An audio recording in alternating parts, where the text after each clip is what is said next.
aja dikasih itu anaknya kera lemut ada kalau bisa itu kalau bisa sih terbani kalau bisa menawar atau memilih ya pekuncannya aja bisanya ini.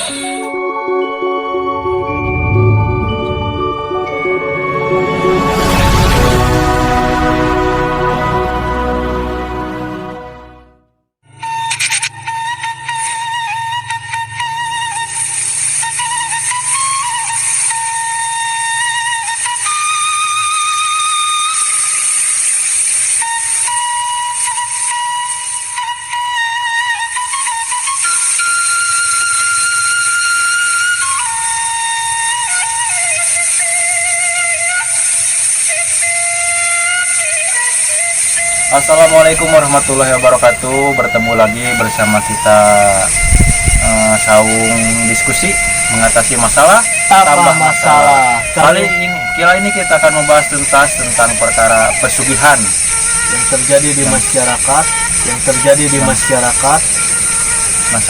yang kita akan menelusuri fakta dan mitos. Dan kali ini kita kembali di Sumedang, Kabupaten Sumedang, pemirsa, dan ini sudah berada di Saung Mang Ujang yang kemarin sempat kehapus videonya. Kita maksain kesini teman-teman demi kalian ini teman-teman. Dan kita sekarang sudah langsung bersama Mang Ujang. Assalamualaikum Kam, kumaha damang? Alhamdulillah, Assalamualaikum warahmatullahi wabarakatuh. Iya, bari naroskeun deui perkawis nu kamari, carita nu kamari. Bagaimana itu biar masyarakat atau publik tahu tentang kisah Munyung yang pernah akan dengar. Oh itu yang kemarin tuh ya. Ya pertama-tama ya ingat-ingat dulu ya. Ya makanya udah lama kejadiannya itu sekitar 10 tahun lah belakang. 10 tahun teman-teman. Ada saudara saya dulu sebenarnya itu dia pegawai PNS ya. PNS cuman dia itu di PHK lah. Karena dia itu ada pengurangan karyawan. Dia itu pertama dulunya itu bekerja di sebuah perusahaan bergengsi lah, ini dong di Dirgantara Pertanian lah ya. PNS tuh pedagang nasi sosis bisa jadi itu. Pegawai negeri sipil itu Bang. Oh pegawai negeri sipil pemirsa. Jangan salah paham.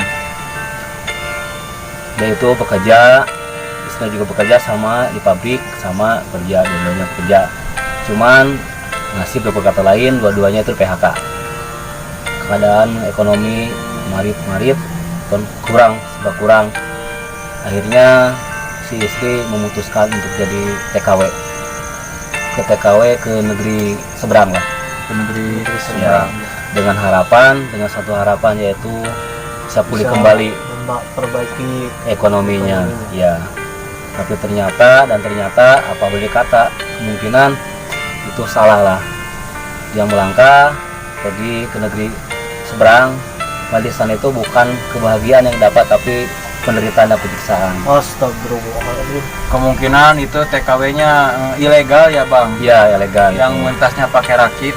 Bisa ya itu ilegal tuh. Atau mungkin ke sana jalan sendiri mungkin. Agak mungkin itu. Nah pertama di situ dia bekerja 3 tahun, pulang ke Indonesia lagi. Dia itu tidak apa-apa, cuman bawa penderitaan dan sedikitnya penyiksaan lah dari majikannya itu yang di negeri seberang gitu.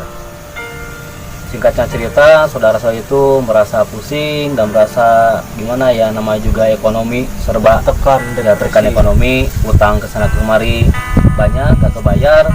Akhirnya dia itu memutuskan dianya itu pergi, kata orang dengar orang pesugihan. Subhanallah. Walaupun dia itu tahu akibat pesugihan begini, tapi dia itu apa boleh kata lah kepepet, kalau orang bilang itu kepepet.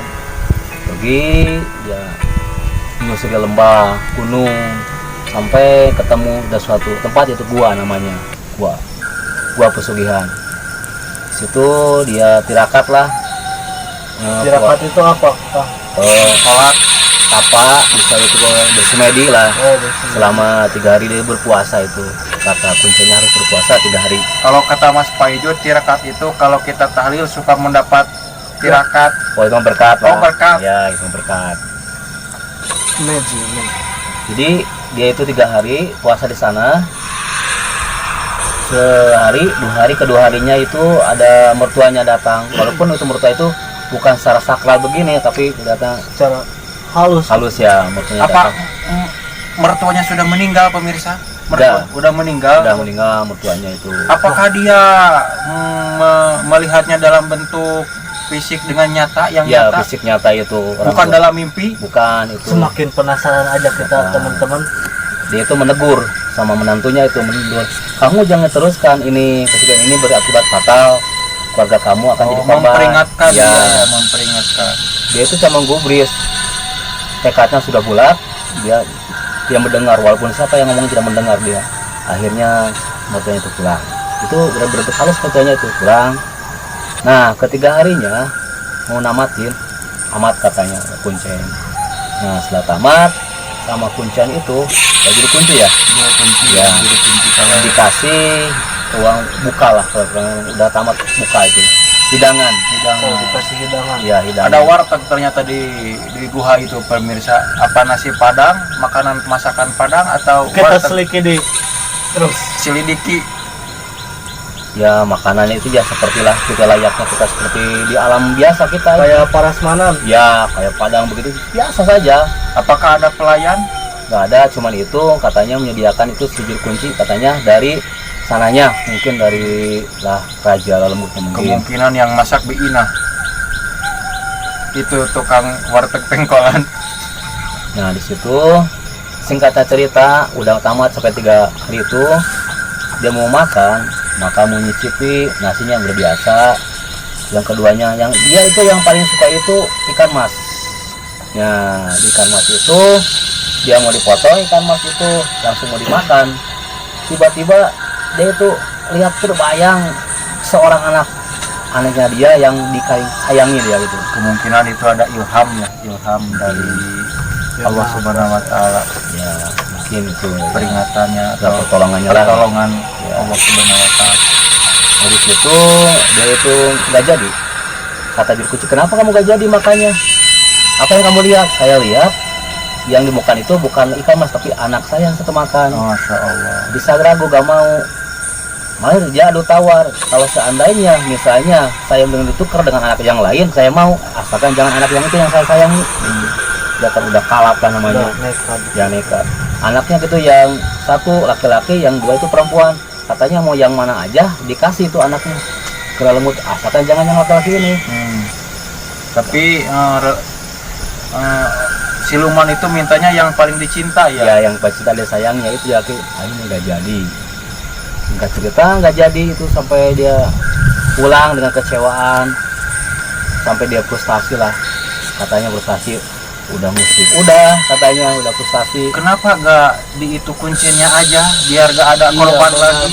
Mending dimakan aja itu Ya kuncinya. kalau bisa itu Kalau dikorbanin kuncinya gimana? ya kalau bisa itu kalau bisa sih bisa Oh. dikorbanin, kalau bisa menawar atau memilih dia kuncinya aja sebisanya. Tapi ini aduh Mungkin hantunya juga benci sama itu kuncian. mungkin pas pulang dari sana pulang ke rumah lalu sudah pulang. Di situ dia termenung lah, kenapa bisa terjadi, kenapa nggak jadi begini. Yang mungkin udah ilhamnya ya, pertolongan. Ya alhamdulillah semuanya baik-baik aja, kembali lagi dia itu bekerja seperti biasanya. Cuman ya namanya masih kelinglung itu masih ada lah. Apakah ada efek samping dari kejadian seperti itu? Ada, dia tuh kesananya 2, ibadahnya juga dia males. Kan udah ini ngedrop lah, dia tuh udah menuju pesugihan, walaupun tak jadi juga mungkin dia itu ngedrop. Namat launya juga dia itu hampir pulih, hampir 5 tahunan lah pulih dia itu. Sekarang udah biasa di masyarakat biasa lagi sekarang. Kemungkinan mentalnya agak kena ya. Ya. Nah, situ ya saya ambil hikmah aja, mungkin Allah masih sayang tuh sama orang itu. Dari kisah ini kita dapat menyimpulkan pemirsa di rumah ataupun di mana saja bahwa pertolongan Allah itu memang nyata. Siapa yang dia kehendaki pasti Allah akan menentukan pertolongannya lewat jalan apa saja. Seperti cerita barusan dari Bapak Ujang, ternyata dengan melihat anak yang dicintainya maka dia mengurungkan niatnya untuk bersekutu dengan setan. Apa pesan-pesan Bapak atas masyarakat agar tidak terjerumus ke jalan yang sesat? Pesan dari saya itu, seapapun, sesusah apapun, sebagaimanapun kita itu jangan sampai dikendalikan dengan situasi, tapi kita harus mengendalikan situasi. Masya Amazing, Allah. mantap. Oke pemirsa, setelah ini kita akan bertanya, ada tanya jawab. Setelah ini katanya Mang Ujang ada salah satu cerita lagi tentang pesugihan yang dialami oleh tetangganya. Tetap di Saung Diskusi, mengatasi masalah tambah masalah.